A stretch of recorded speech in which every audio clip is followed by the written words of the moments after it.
Hello friends, मैं Yogesh Dwivedi advocate Indore अपने YouTube channel legal lecture में आपका स्वागत करता हूं। और जैसा कि आप हम सबको मालूम है कि मध्य प्रदेश में एडीपीओ की वैकेंसी आ चुकी है। इस बारे में मैंने एक वीडियो 2 दिन पहले डाला था, जिसमें उसकी क्वालिफ़िकेशंस क्या हैं, क्या उसमें क्राइटेरिया है, क्या रिजर्वेशन है, इत्यादि बातें अपन ने जब डिस्कस की थी।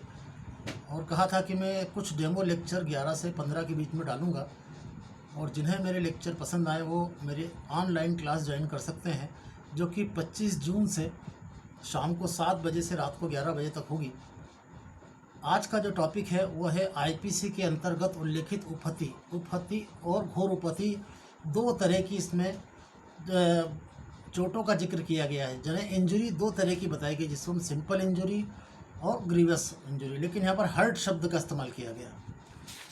आईपीसी जब आप पढ़ते हैं तो अक्सर आपको ये प्रॉब्लम फेस करनी पड़ती है, या ये बात सामने आती है कि आईपीसी में कुछ पनिशमेंट वाले सेक्शन और डेफिनेशन वाले सेक्शन अलग अलग हैं। कुछ सेक्शन ऐसे हैं कि जिसमें अपराध की डेफिनेशन भी उसी में दी है और पनिशमेंट भी उसी में दिया है, लेकिन कुछ सेक्शन में डेफिनेशन दूसरे सेक्शन में दी है और पनिशमेंट दूसरे सेक्शन में दिया है। जबकि कोर्ट में पुलिस जब भी मुकदमा कायम करती है, कोर्ट जब भी चार्ज फ्रेम करती है, तो पनिशमेंट वाले सेक्शन को अप्लाई करती है। जहाँ तक उपहति का सवाल है, सेक्शन 319 आईपीसी में उपहति की डेफिनेशन इस प्रकार से दी गई है: Whoever causes bodily pain, disease और infirmity to any person is said to cause hurt। यानी एक व्यक्ति जब दूसरे व्यक्ति को शारीरिक पीड़ा, रोग या अंग शैथिल्य करता है, मतलब ऐसा कुछ कार्य उसके साथ करता है जिससे उसको कोई बीमारी हो, उसके शरीर में कुछ काम करने में क्षमता आए या उसको पीड़ा हो, तो ये कहा जाएगा कि वो उपहति करता है। ये एक उपहति की परिभाषा थी। 320 में घोर उपहति यानी ग्रीवियस हर्ट की डेफिनेशन दी गई है। इसमें कुछ कंडीशंस बताई गई हैं, लगभग 8-9 कंडीशंस हैं इसमें, जिसमें फर्स्ट है एमस्कुलेशन। एमस्कुलेशन का मतलब होता है पुरुषत्व हरण। जब एक व्यक्ति दूसरे व्यक्ति को इस तरीके से क्षति कारित करता है स्थायी स्वरूप की, कि उसका पुरुषत्व हरण हो जाए, मतलब आदमी से नपुंसक बन जाए, स्त्री से नपुंसक बन जाए, तो 319 की डेफिनेशन में ये कृत्य आता है। ये एक्ट उसका 319 में आएगा। इसी तरीके से permanent privation of the site of the either eyes, किसी भी व्यक्ति की दोनों आँखों में या किसी भी एक आँख में उसकी दृष्टि या देखने की क्षमता को स्थायी रूप से नष्ट कर दे, तो वो डेफिनेशन 320 में जो दी गई उसके अंतर्गत आएगा। इसी तरीके से दोनों कानों के विषय में है कि दोनों कानों में से किसी भी एक कान की या दोनों कान की श्रवण क्षमता या सुनने की क्षमता को एक व्यक्ति जब स्थायी रूप से दूसरे व्यक्ति को चोट कर या क्षति कारित करके दूसरे व्यक्ति की समाप्त कर देता है, तब ये कहा जाएगा कि वो ग्रीवियस हर्ट करता है। इसी तरीके से destruction of permanent impairing of the power of any member or joint, यानी किसी भी जॉइंट के हड्डियाँ, आदमी का शरीर जो स्केलेटन है, जो आदमी का हड्डी है, जो शरीर में जो हड्डियाँ हैं, उसमें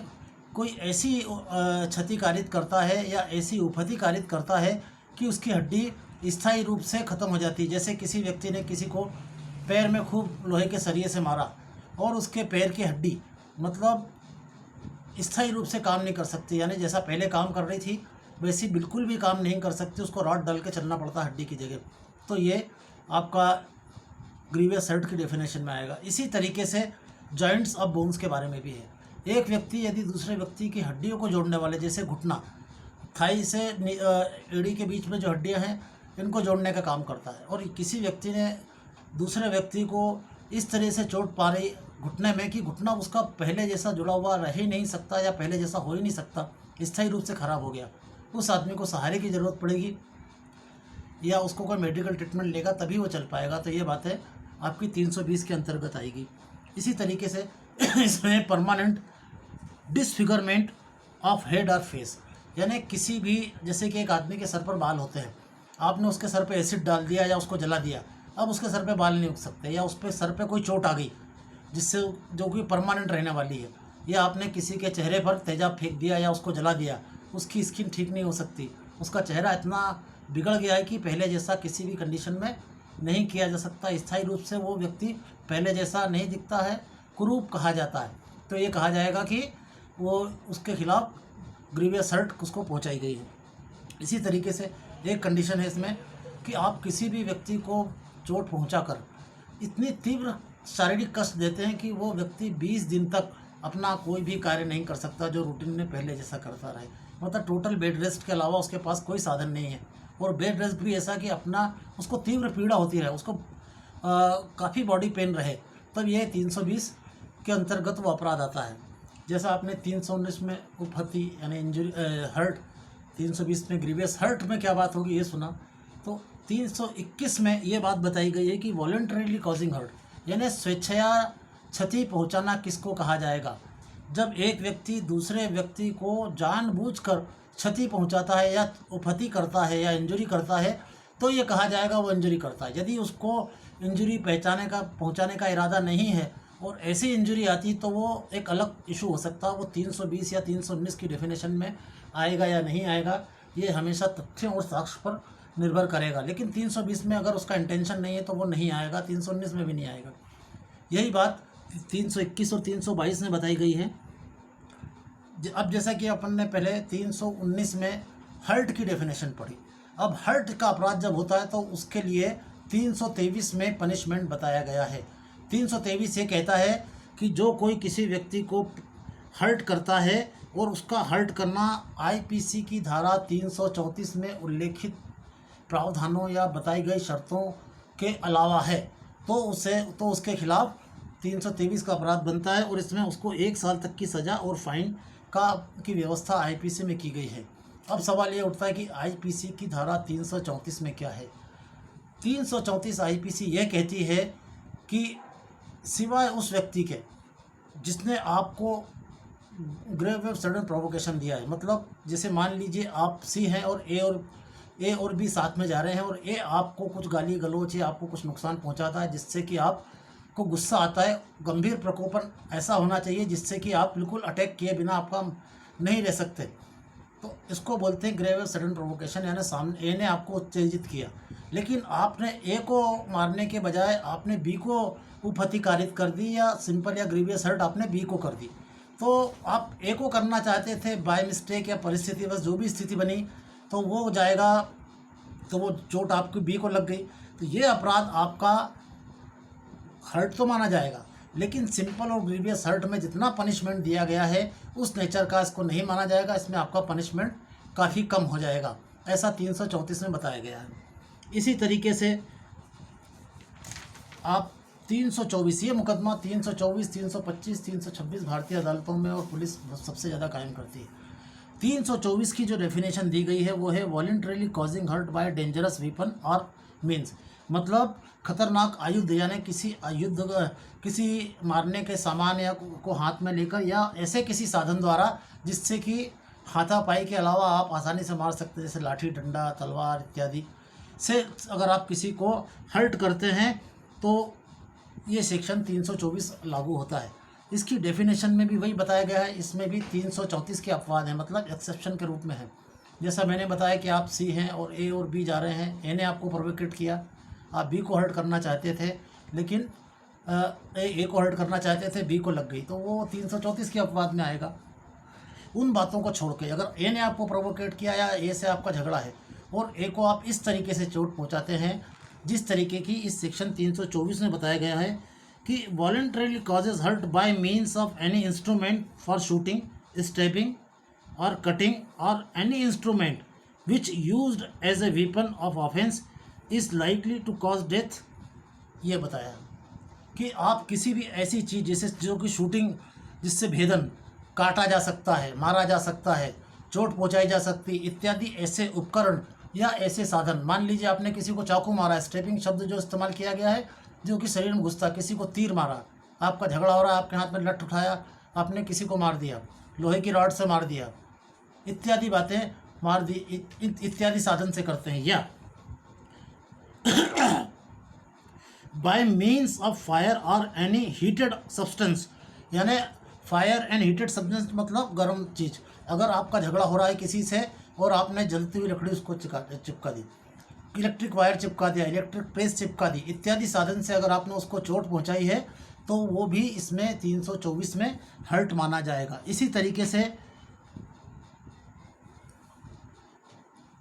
अब जो इंजरी इतनी पहुंचाई, by means of any poison और एनी कोयर्सिव सब्सटेंस और by mean of any explosive substance, यानी ऐसी कोई भी चीज़ कोयर्सिव जो पीड़ादायक हो, जैसे आपने किसी के आँख में मिर्ची डाल दी, किसी को कुछ पॉइजन दे दिया, या किसी के खिलाफ आपने विस्फोटक पदार्थ पटाखे इत्यादि आपने इस्तेमाल किए और इसका सीधा जो सब्सटेंस आप जो यूज कर रहे हो या ऐसा कोई सब्सटेंस आप यूज़ करते हो जो कि उसको सांस लेने में दिक्कत दे या शरीर में जाने पर वह उसके लिए घातक हो, तो ये माना जाएगा आपने 324 का अपराध किया है। और आपके द्वारा जो पहुंचाई गई इतने सारे कारणों से जो उसको चोट पहुंचाई है, वो चोट जो आपने उपकरण यूज़ किए, इंस्ट्रूमेंट यूज़ किए स्टेबिंग के लिए, एक्सप्लोजिव सब्सटेंस यूज़ किया, लाठी तलवार इत्यादि जो आप यूज़ करते हैं, इसका नेचर ऐसा होना चाहिए जो 320 जिसमें ग्रीवियस हर्ट बताई गई उसके अंतर्गत नहीं आता, उससे कम है। तो ये 324 की धारा आप पे लागू होगी। और इसमें एक बात ध्यान रखना, जो भी आप इंस्ट्रूमेंट यूज़ करते हो, जो भी आप उपकरण से क्षति पहुंचाते हो, वो इस स्वरूप का होना चाहिए कि आप ये अच्छी तरह जानते हैं कि मैं इससे अगर किसी को मारूंगा तो उसकी मृत्यु होने की भी संभावना है। ये 324 के अपराध के लिए सबसे आवश्यक तत्व है। 326 और 325 में भी यही सब बातें लागू होंगी, यही कि voluntary causing hurt by means of any instrument, shooting, stabbing, cutting और any instrument which used as a weapon is likely to cause death, या फायर और हीटेड सब्सटेंस या कोयर्सिव सब्सटेंस, या आप कोई एक्सप्लोजिव सब्सटेंस इस्तेमाल करते हैं या ऐसा कोई सब्सटेंस या पदार्थ इस्तेमाल करते हैं, सब्सटेंस का मतलब पदार्थ, ऐसा इस्तेमाल करते हैं जो कि उसको सांस लेने में तकलीफ़ हो और उसके शरीर में मिलने के बाद, उसके खून में जाने के बाद उसके लिए घातक हो, ये 324 में अपराध माना जाएगा, बशर्ते कि वो स्थायी नेचर का ना हो, जैसा कि 320 में बताया गया। इसके अलावा किसी एनिमल के द्वारा किसी को हर्ट करना या उपहतिकारित करना, मान लीजिए आपने कुत्ता पाला और दूसरे पे आपने उसको लपका दिया, अपने कुत्ते को लपका दिया और कुत्ते ने उसको काट लिया, तो ये भी 324 का अपराध है। ये आपको समझना है। ये सेक्शन कॉग्निजेबल है। कॉग्निजेबल वो अपराध होता है जिसमें पुलिस को कायमी करना, एफआईआर लिखना ही है, अपराध की रोकथाम करना है, गिरफ्तार करना है। ये अपराध कंपाउंडेबल है और जुडिशल मजिस्ट्रेट के द्वारा ट्राइबल है, यानी उसका विचारण जुडिशल मजिस्ट्रेट के यहाँ चलेगा। इसके बाद आता है 325। 325 में भी सीधा सीधा ग्रीवियस हर्ट की बात कही गई है। ग्रीवियस हर्ट मतलब उस तरीके से, जिस तरीके से आपने बिना किसी हथियार का इस्तेमाल किए किसी व्यक्ति को ऐसा मारा कि उसमें परमानेंट डिसफिगरमेंट हो गया, उसका हड्डी टूट गई, जिस 20 दिन वो चल नहीं सका, उसको इमस्कुलेट कर दिया, उसकी आँख से दिखना बंद हो गया, इत्यादि बातें हुई, तो इत्यादि तरीके से आप करते हैं। लेकिन आप कोई भी, जैसे 324 में सब लिखा है voluntarily causing hurt by dangerous weapon और मीन्स, यहाँ पर आप 325 में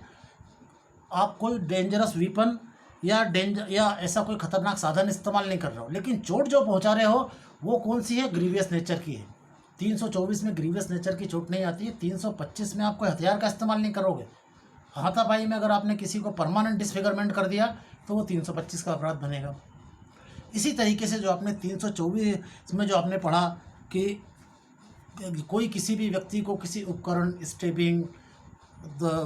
विस्फोटक पदार्थ, कोई विष, कोई हानिकारक पदार्थ जो ये जानता है, या किसी इंस्ट्रूमेंट से या किसी धारदार हथियार से या किसी भी चीज़ से मारता है जिससे कि वो जानता है कि इससे मृत्यु संभव है, और ऐसी चोट पहुंचा देता है जो कि 320 के अंतर्गत आती है ना। सेक्शन 320 में जो ग्रीवियस हर्ट की डेफिनेशन दी गई, तो ये 326 का अपराध माना जाएगा। और 326 का अपराध एक सेशन ट्रायल है, इसमें 10 साल तक की सज़ा है और ये सेशन कोर्ट में चलता है। इसमें कम राजीनामा नहीं कर सकते आप, यानी कोर्ट के सामने आप चाहें कि दोनों पक्ष राजीनामा कर ले, पीड़ित और अभियुक्त, तो ये संभव नहीं है। इसके अलावा 326 में सन 2013 में अमेंडमेंट आए हैं और ये एग्जामिनेशन के पॉइंट ऑफ व्यू से इम्पॉर्टेंट है।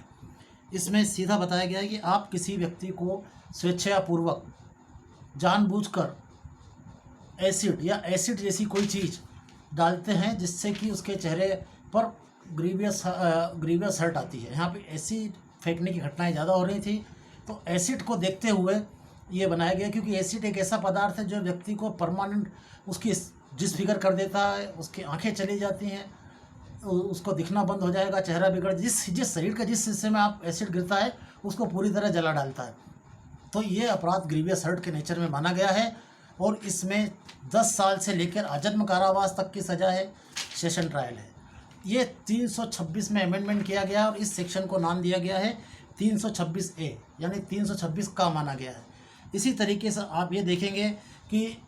एसिड या ऐसा कोई भी सब्सटेंस फेंकने का प्रयास करना, ये भी एक अपराध माना गया है इस अमेंडमेंट के द्वारा, जो किया गया है आपका सन 2013 में। और इसका अमेंडमेंट नंबर 13 ऑफ 2000 एक नंबर अमेंडमेंट एक्ट नंबर 13 सन 2013 है और ये 3 फरवरी 2013 से लागू किया गया है। मतलब एसिड फेंककर या कोई भी ज्वलनशील पदार्थ फेंककर किसी व्यक्ति को ग्रीवियस इंजरी पहुंचाना एक खतरनाक अपराध है, जिसमें 10 साल से लगा के आजीवन कारावास है और उसकी कोशिश करना ये अपने आप में भी अपराध माना गया है और इसमें 7 साल तक की सज़ा है। इसमें 7 साल तक की सज़ा है। कहने का मतलब ये है, जो 324 में आपने जो बातें पढ़ी हैं कि किसी भी पदार्थ से, किसी उपकरण से जो घुस सकता हो, तीर जो शरीर में प्रवेश कर जाए, हाथ पांव टूट सकते हों, कोई जहरीला पदार्थ हो, कंडीशन ये है आप ये जानते हैं कि ये व्यक्ति जो मैं कर रहा हूँ इससे इसकी मृत्यु होने की संभावना है, लेकिन वो बच जाता है। अगर हर्ट हुई है तो 324 में का अपराध बनेगा। गंभीर चोट पहुँचाई है लेकिन आपने किसी धारदार हथियार या आपने कोई भी खतरनाक आयुध का प्रयोग नहीं किया है तो 325 में अपराध बनेगा, इसमें 7 साल की सज़ा है। और यदि आपने आईपीसी की धारा 320 में उल्लेखित शर्तों का के अंतर्गत अगर आपका कृत्य आता है तो इसमें 10 साल तक की सज़ा है और ये